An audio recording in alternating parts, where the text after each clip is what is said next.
నమస్తే అన్న, అందరికీ నమస్కారం. కువైట్ దినారు రేటు గత 10 రోజుల్లో చూసుకున్నా కానీ నెల రోజుల నుంచి మనం చూసుకుంటే ఎన్నడూ లేని విధంగా రికార్డు స్థాయిలో పెరుగుతూ అయితే వెళుతూ ఉందన్నమాట. ఇది అందరికీ తెలిసిన విషయమే.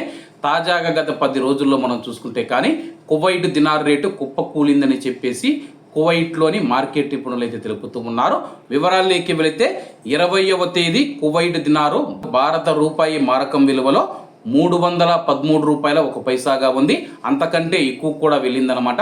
ఈ నేపథ్యంలో కువైట్ నుంచి ఇండియాకు డబ్బు పంపించే వారి సంఖ్య కూడా పెరిగింది.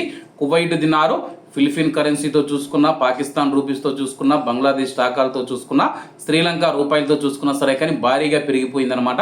అలాగే ఈ యొక్క భారీగా పెరిగిన దినారు రేటు ఏదైతే ఉందో స్థిరంగా కొనసాగుతూ ఉందని చెప్పేసి చాలా మంది అయితే అనుకున్నారనమాట.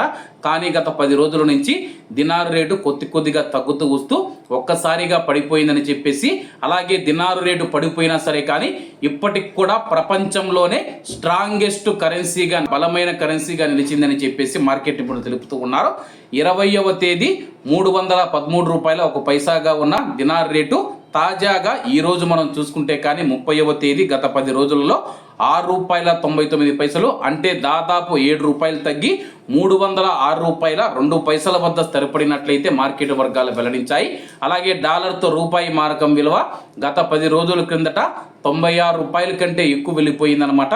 ఇప్పుడు ప్రస్తుతం 94 రూపాయల 99 పైసల వద్ద స్థిరపడింది డాలర్ అని చెప్పేసి, రాబోయే రోజుల్లో యుద్ధం ఆగిపోతే కానీ చమురు ధరలు తగ్గుతాయి, భారత రూపాయి బలం పుంజుకుంటుంది, అలాగే స్వల్పంగా డాలరు మరియు దినారు రేటు తగ్గుతుందని చెప్పేసి మార్కెట్ నిపుణులు, విశ్లేషకులు ఇది తెలుపుతూ ఉన్నారు.